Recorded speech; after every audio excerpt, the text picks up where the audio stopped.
그동안 평안하셨습니까? 네. 오늘은 전도서 12번째 강의입니다. 가슴 후비는 비난. 우리가 다른 사람에게 그렇게 해본 적은 없는가 하는 주제를 갖고 말씀을 나누려고 합니다. 혹 우리 지난번 강의 기억나시는 거 있으면 지난 강의 때는 이제 그 지혜자가 되기 위해서 이렇게 조심해야 할 것들에 대해서 이제 강의를 해주셨는데 저는 그 마지막에 왕년회가 참 기억에 남더라고요. 진짜? 어제에 묶여있지 말라. 맞아. 가장 소중한 시간은 오늘 지금이다 당장. 그래서 그게 참 살아가면서 그래야지만 내가 앞으로 나아갈 수 있겠구나 그런 생각이 들었습니다.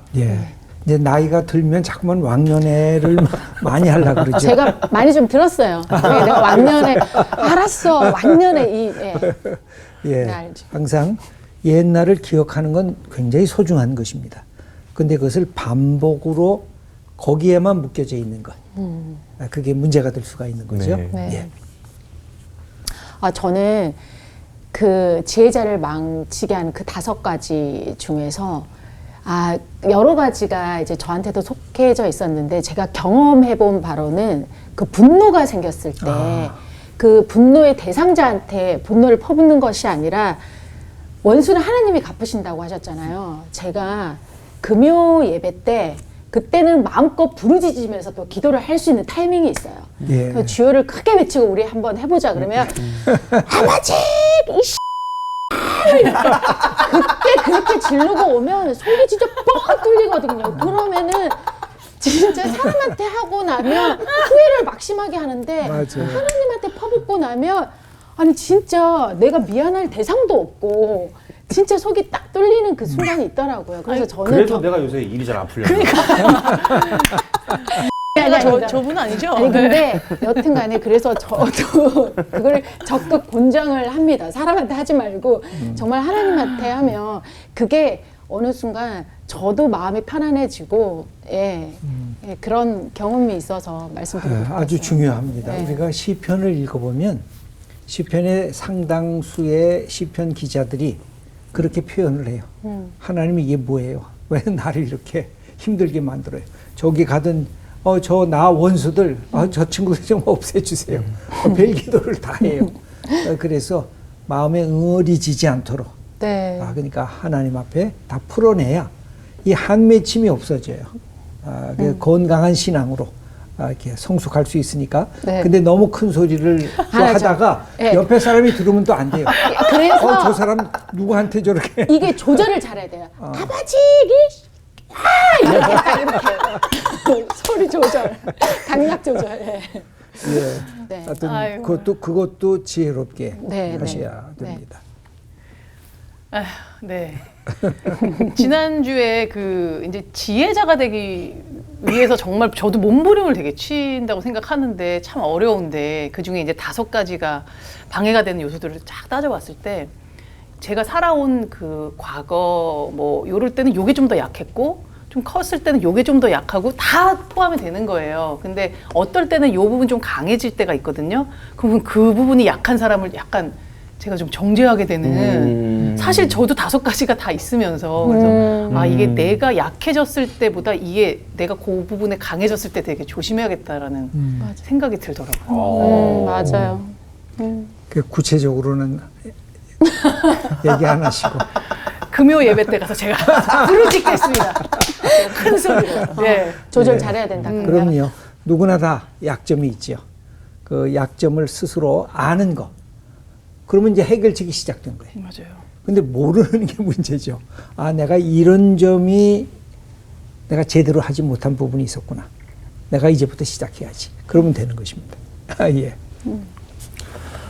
저는 사실 그 5가지 중에서 가장 저에게 필요하고 마음에 와닿았던 거는 사실 분별력이었는데 저는 선택을 하지 않으면 제가 후회를 하지 않을 거라는 그런 생각이 있었나 봐요. 왜냐면 선택을 하면 그게 혹시라도 잘못되면 후회하게 되니까. 근데 그런 말을 해주셨는데 그냥 선택을 하지 않고 있으면 그냥 그게 흘러가는 대로 그냥 가 버린다고. 근데 그것도 나에게는 어떻게 보면 선택일 수 있겠다. 나는 수많은 그런 선택들을 그냥 흘려보내고만 있었을 수 있겠다. 이 분별력을 진짜 바르게 적용하고 얻고 싶다라는 생각이 정말 많이 들었습니다.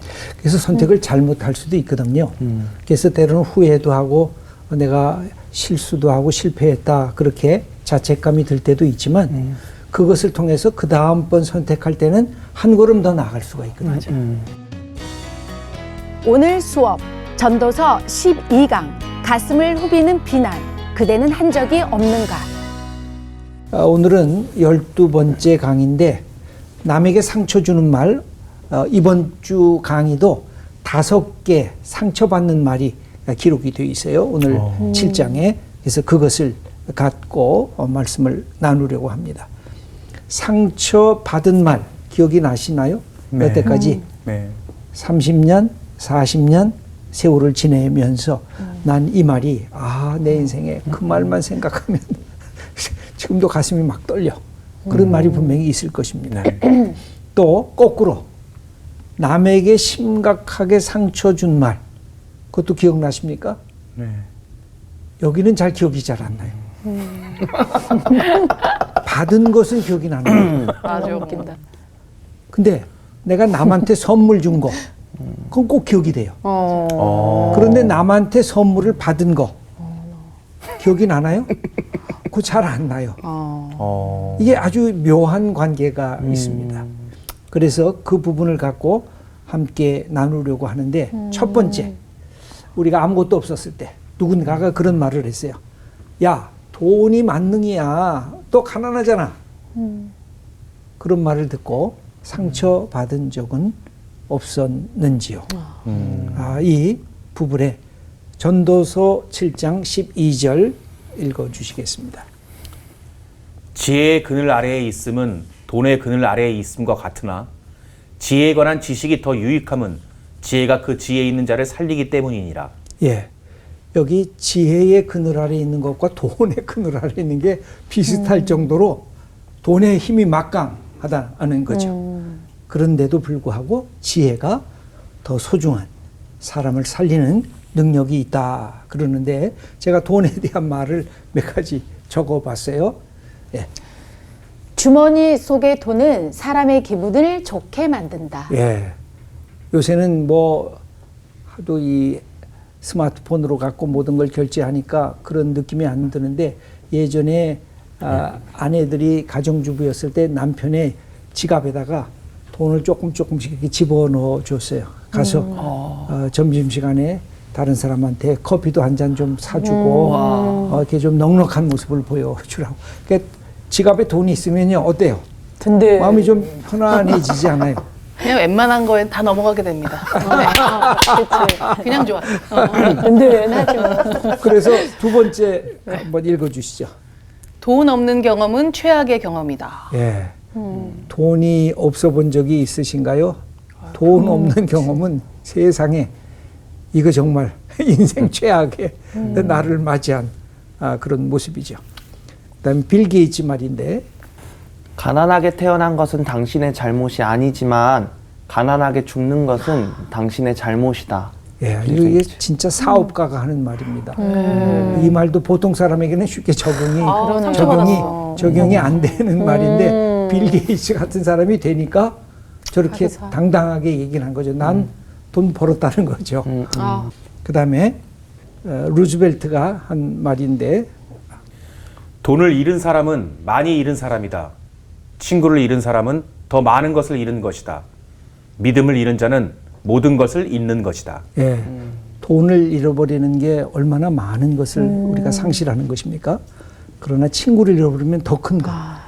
그런데 신뢰를 잃어버리면 모든 것의 파산인 것입니다. 그 다음에 에리 프롬의 말인데, 예. 많이 가진 사람이 부자가 아니라 많이 주는 사람이 부자다. 예. 부자들이 돈에 대해서 굉장히 민감합니다. 돈을 아껴 씁니다.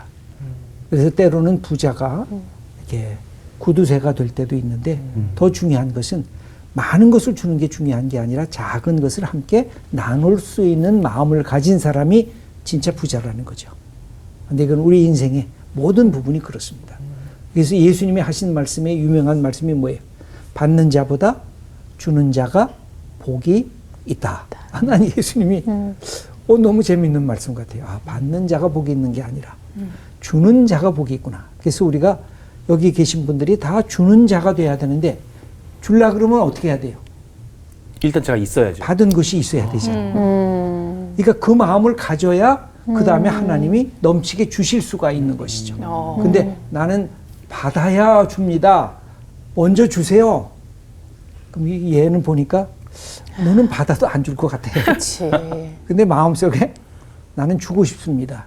근데 지금 없는데 조그만 것이라도 내게 있는 거 콩 하나라도 내가 주겠습니다. 그럼 얘는 줄 수 있는 사람 같아. 그럼 내가 더 주지.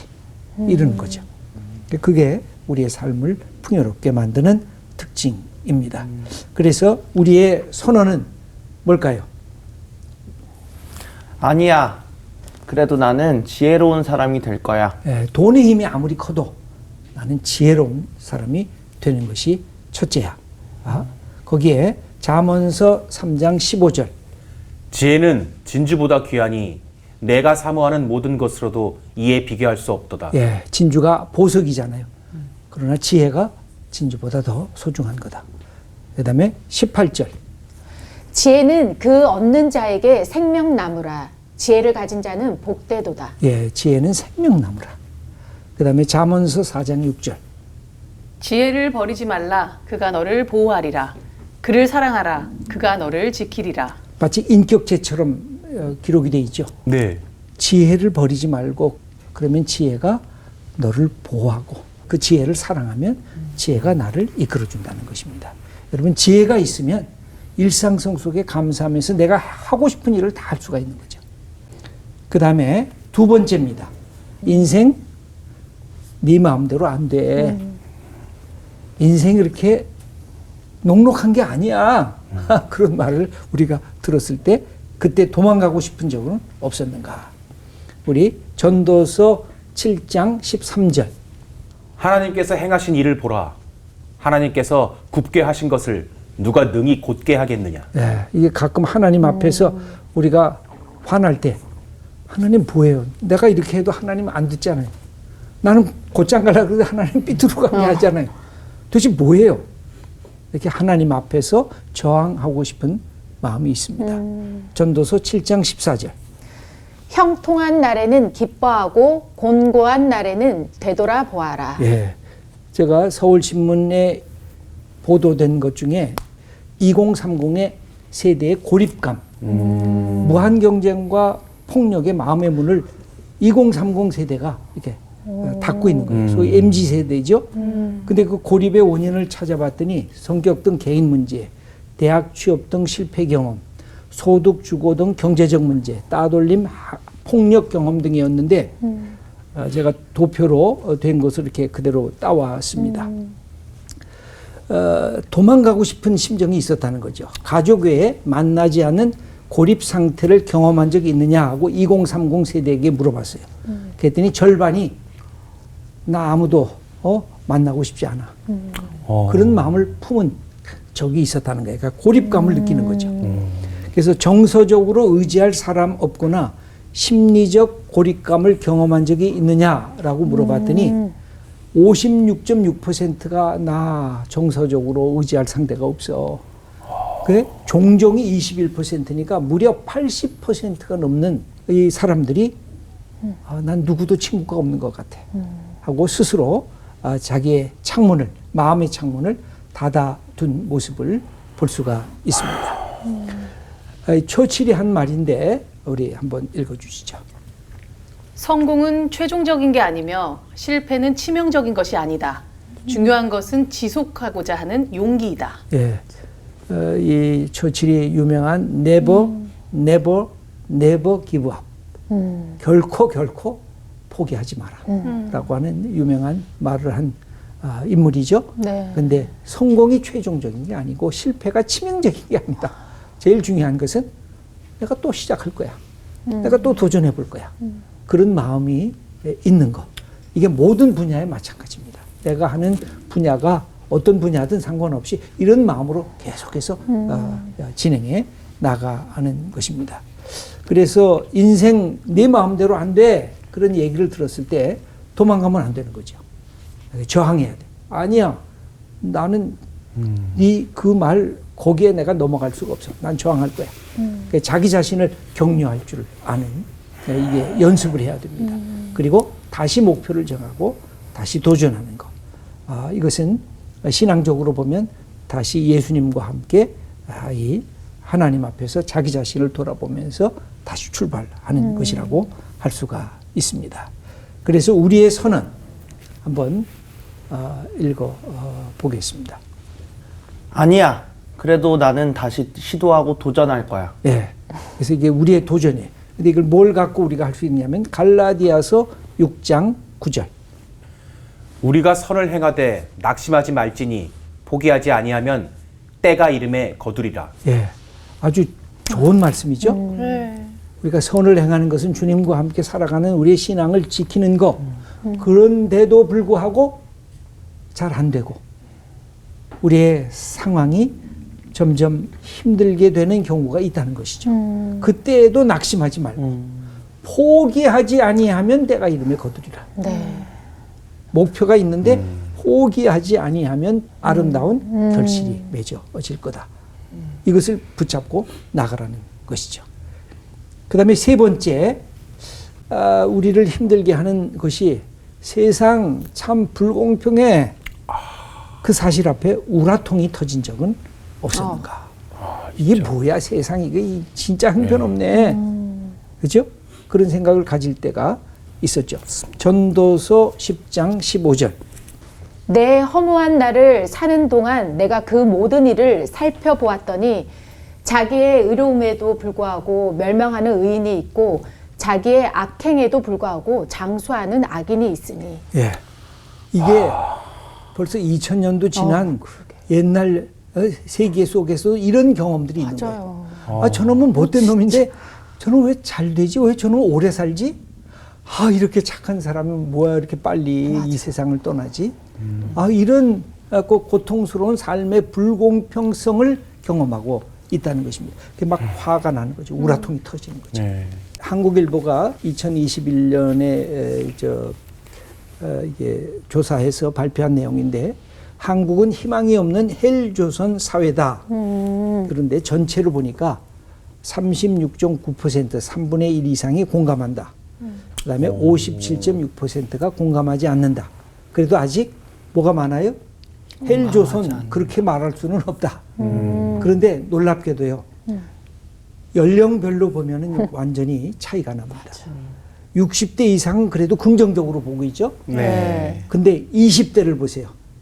거의 3분의 2 정도가 한국은 희망 없는 이게 헬조선이다. 헬조선이 뭐예요? 네? 바로 헬이 지옥이고 이것은 지옥 같은 곳이어서 우리에게는 희망이 없다. 이게 20대가 갖고 있는 참 이게 아픈 감정이에요. 30대도 절반이 되잖아요. 그러니까 지금 20대, 30대를 우리가 굉장히 소중히 여기고 그들을 격려해 줘야 할 그런 책임을 나이 든 사람들이 갖고 있습니다. 그런데 이런 위기 속에서도 다시 시작할 수 있는 것은 현상만 봐가지고는 그것을 다시 회복할 수가 없어요. 어디에? 흔들리지 않고 우리를 사랑하시는 분. 그분을 다시 봐야 모든 것이 회복이 가능한데 우리의 선은 아니야, 하나님이 나를 인정하시면 괜찮아. 새롭게 시작할 거야. 네, 하나님이 나를 인정하시면 이게 신앙인들은 뭐 모든 것 깊은 구덩이에 빠졌다가도 다시 일어나는 것. 그 핵심은 다른 데 없습니다. 믿음밖에는 없습니다.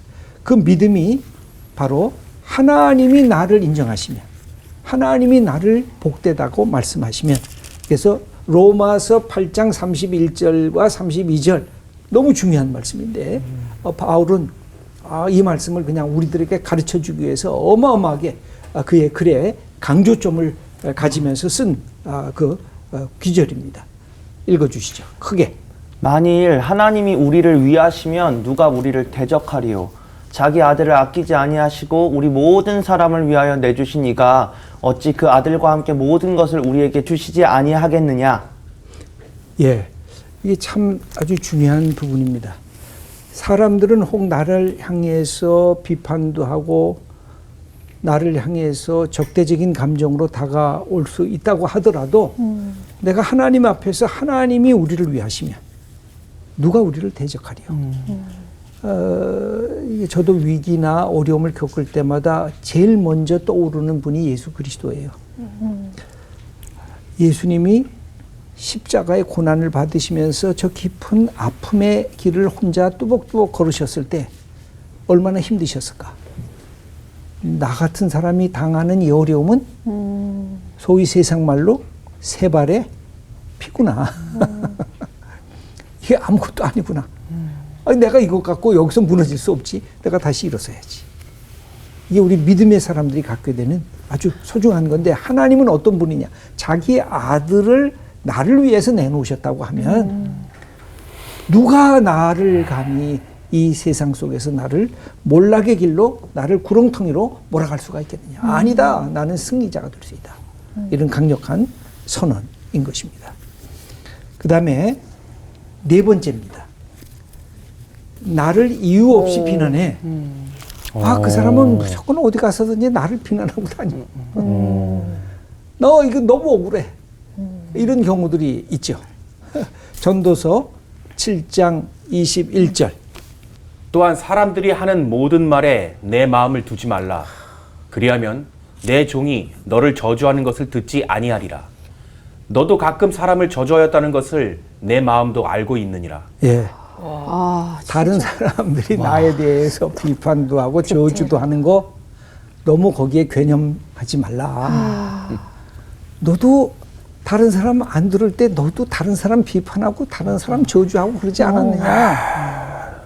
그러면 그냥 편안하게 지나가는 것으로 내버려둬라. 그죠? 진짜요. 다른 사람 한 거 일일이 다 듣기 시작하면요. 그죠? 여러분들 뭐 다 그 SNS 하면 거기에 응답하는 글들이 실릴 텐데 좋은 글만 실리는 게 아니잖아요. 근데 나쁜 글 하나 읽어보면 속이 상해가지고 나는 안 그런데 이 사람이 이해도 못하고 이렇게 못된 글을 올렸네.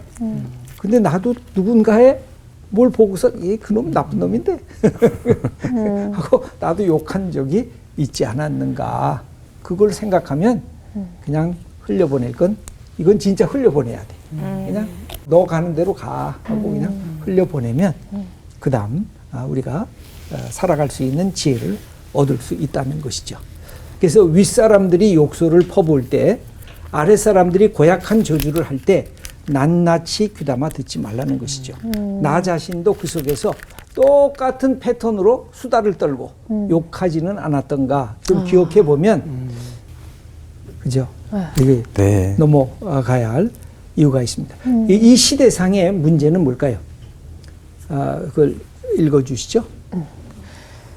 자기 정체성을 스스로의 고유한 특성에 의해서가 아니라 남을 비난함으로 자기 특징을 표현한다. 그리고 상처를 주고 상처를 받고 분노한다.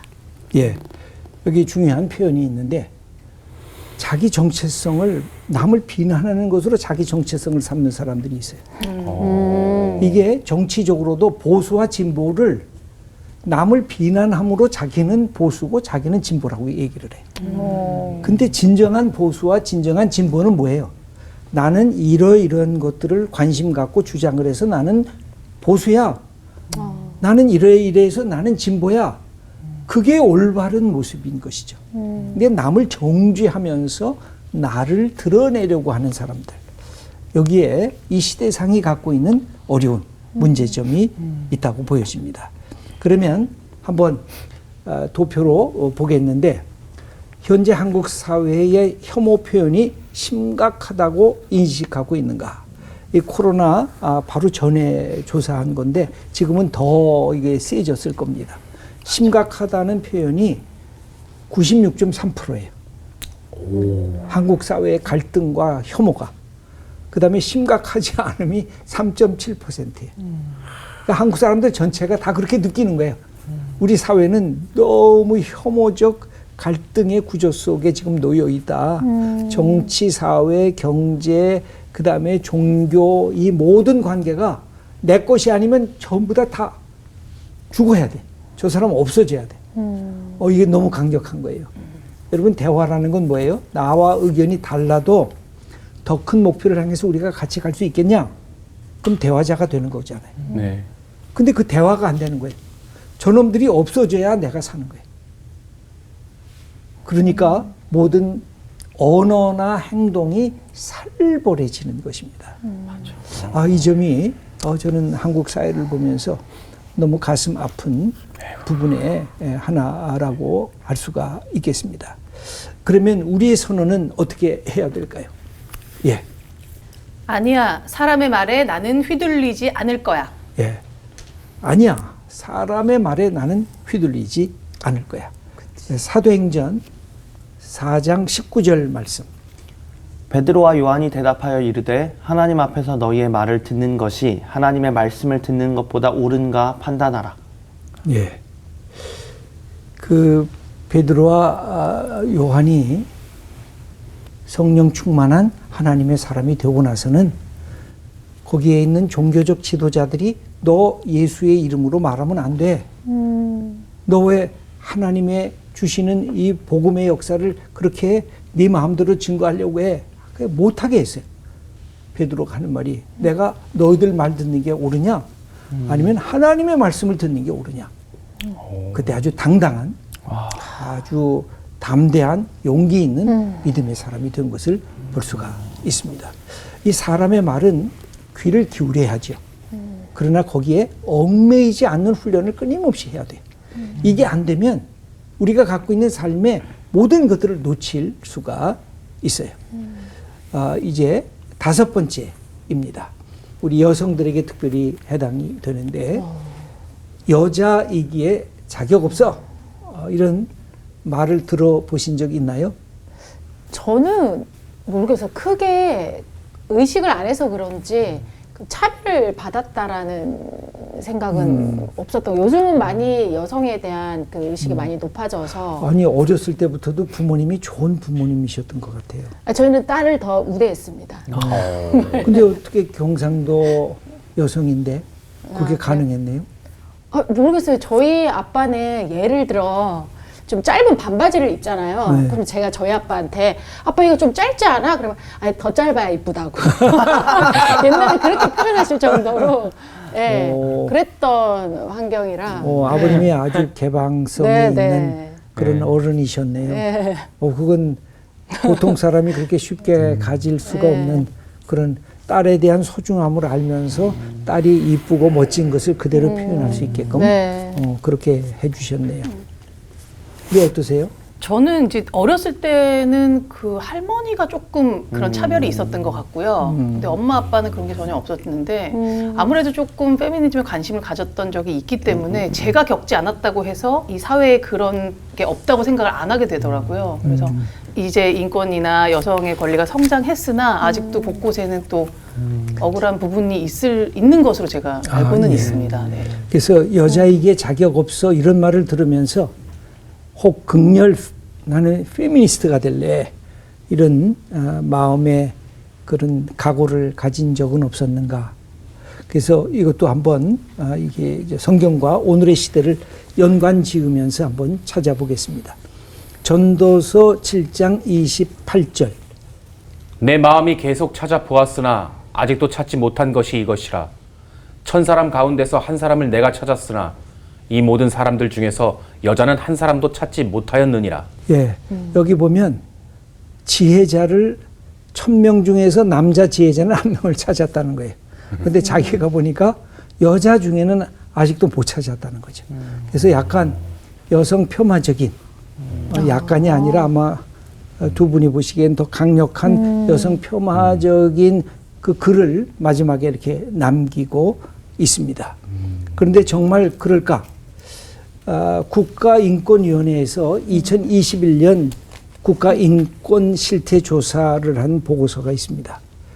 우리나라의 인권이 전반적으로 존중되고 있다. 그렇게 느끼냐?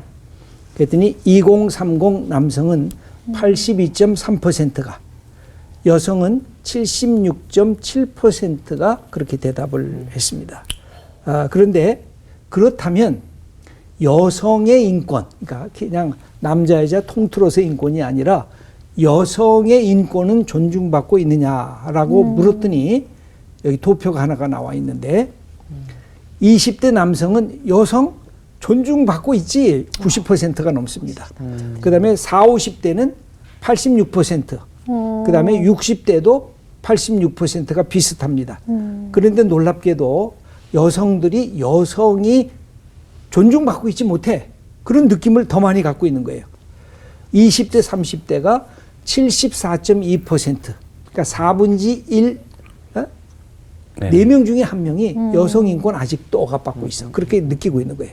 40대, 50대는 77%, 60대 이상은 82%로 올라가 있는 것을 볼 수가 있습니다. 그러니까 젊으면 젊을수록 내가 소외됐다고 생각하고 있고, 나는 아직도 헬조선 같은 불공정한 사회 속에 살고 있다고 생각을 하고, 여성들은 더더구나 여성들의 인권이 존중받고 있지 못하고 있다.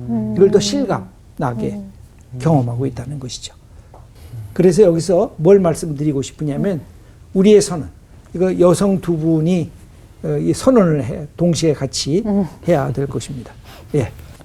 아니야, 여성이기 때문에 내가 자랑스러워. 예. 자기 스스로에 대한 정체성이 확인이 돼야 할 부분입니다. 사실 교회 공동체 안에서도 여성 장로, 여성 목사가 된 지는 그렇게 긴 세월이 아니에요. 네. 이게 1990년 지금 한 30년, 제가 속한 교단에도 한 30년 이제 가까이 지나가고 있는 것 같은데, 여성은 장로로 이렇게 안수를 받지 못하게 했고, 목사도 여성이 되지 못하게 했습니다. 왜냐하면 남자에게만 주어진 특권으로 그렇게 이해를 했습니다. 그런데 제가 성경을 쭉 보고 있으면 지혜서의 가장 결정적인 지혜서가 뭐냐면 잠언서입니다. 근데 잠언서의 맨 마지막 31장이 뭘로 끝나고 있을까요? 현숙한 여인을 칭찬하면서 잠언서가 마무리를 짓고 있습니다. 이 31장은 그래서 대단한 그 여인에 대한 칭찬인데요. 여성들도 읽어보시고 우리 남성들도 어떤 여성인가 한번 읽어보시면 굉장히 좋습니다. 거기 보면 가정을 꾸밀 줄 알고, 사업도 할 줄 알고, 이웃을 돌볼 줄도 알고, 그 다음에 사람들에게는 존경을 받는데 자녀들에게도 존경을 받고, 남편에게도 존경을 받는 그런 여인이고, 그래서 무엇보다 지혜가 가득한 여인으로서 지혜의 본래의 책인 잠언서의 마지막 장을 이렇게 마감하는 그 인물이 여성입니다. 그리고 현숙한 여인으로 이 마감을 하면서 여성이 갖고 있는 그 특성을 잘 표현해주고 있는 그런 본문입니다. 마지막 잠언서 31장 30절 한번 우리 두 분 다시 읽어 주시기 바랍니다. 오직 여호와를 경외하는 여자는 칭찬을 받을 것이라. 예, 거기에는 늘 뭐가 있어요? 전제가 하나님을 경외하고 하나님을 사랑하게 되면 이런 멋지고 지혜롭고 현숙한 여인으로 변화되고 성숙하게 될 거다라고 하는 것입니다. 전도자의 결론 부분을 우리 함께 보겠습니다. 전도서 7장 14절 김보규님 읽어주시죠. 형통한 날에는 기뻐하고 공고한 날에는 되돌아보아라. 예, 이게 지혜의 기본 틀입니다. 형통한 날에는 기뻐하고 감사하고, 그죠? 그 다음에 힘든 날이 다가올 때는 어딘가에서 뭔가가 잘못되기 시작했는가 돌아볼 줄 아는 거, 자기를 다시 반성할 줄 알고 성찰할 줄 아는 그런 사람이 되는 게 이게 지혜자입니다. 그 다음에 전도서 7장 29절. 내가 깨달은 것은 오직 이것이라. 곧 하나님은 사람을 정직하게 지으셨으나 사람이 많은 꾀들을 낸 것이니라. 예, 하나님께서 우리를 정직하게 지었는데 사람들이 꾀를 내면서 우리가 갖고 있는 삶의 질서들, 하나님의 공의와 정의가 자꾸만 무너지고 파괴되기 시작했다는 것입니다. 그러고 나선 사람은 왜 하나님 이렇게 만드셨어요? 왜 하나님 이렇게 어려움을 주셨어요? 다 자기가 그렇게 서서히 만들어 놓고 나서는 그 다음에 누구에게 핑계를 대요? 하나님에게 전부 다 핑계를 대는 이게 인간들의 모습이라고 이야기를 하고 있습니다. 그러면 마지막 우리에게 적용하기를 한번 보도록 하겠습니다. 세상의 갈등 속에 나는 피해자인가 아니면 가해자인가? 여러분 어때요? 두 개 다 왔다 갔다 하는 것 같아요. 예, 맞아. 왔다 갔다 하죠. 그러면서 우리가 피해자가 된다고 생각을 할 때, 아, 내가 이런 피해를 다른 사람에게 준 적은 없었는가 하고 자기를 돌아볼 줄 아는 그런 지혜가 네. 필요할 것입니다. 그런데 혹 우리가 상처를 받았다. 그죠? 말로 상처를 특별히 오늘 이 이야기는 말에 대한 상처거든요. 그 상처를 받았을 때 우리가 어떻게 치유할 수 있는가? 나우엔이라고 하는 이 카톨릭 이 신부가 상처받은 치유자 이런 책을 쓴 것이 있는데 상처를 받았기 때문에 상처받은 사람을 위로해 줄 수가 있고 네. 치유해 줄 수가 있다는 거예요. 상처받았기 때문에 남을 미워하고 남을 저주하고 남에게 더 큰 상처를 줄 수도 있지만 거꾸로 내가 상처를 받아 이 아픔을 경험하고 나니까 아, 저 사람은 얼마나 힘들까? 저 사람 얼마나 괴로워서 잠을 못 잘까? 내가 저 사람 만나면 어떻게 치유해 줄까? 그래서 상처받은 치유자. 이게 대표적인 인물이 누구예요? 우리의 믿음의 선배들인 예를 들면 사도 바울. 이거 더 대표적인 인물이 누구예요? 예수 그리스도. 예수님이 어마어마한 상처를 받으셨잖아요. 예. 그 상처받았기 때문에 우리를 치유하시고 우리를 위로하시고 우리에게 새로운 길을 열어주실 수가 있는 분이 된 것이죠. 그래서 여러분들이 상처를 받았다고 했을 때 그것을 그리스도와 함께 치유를 받게 되면 맞아. 이렇게 나처럼 고통받았던 사람들이 아, 저곳에서 탄식하고 울고 있구나. 내가 저들을 어떻게 고쳐줄까? 그러면서 내가 나아가서 그들을 위해서 하나님의 복음과 하나님의 말씀을 함께 나눌 수가 있게 된다는 거죠. 여러분 이런 여러 가지 비난이 우리에게 다가올 때 때로 우리가 상처를 받습니다. 상처 안 받을 재간이 없죠. 그런데 그 상처받은 것을 통해서 아, 남도 정말 힘들겠구나. 남을 치유할 수 있는 그런 주님의 은혜를 받게 되고 위로의 능력을 받게 되면 그것은 큰 축복의 역사로 바뀌어진다는 것입니다. 네. 아, 그런 믿음의 역사를 만들어가는 우리 하나님의 귀한 자녀들 다 되시기를 축원합니다. 아멘.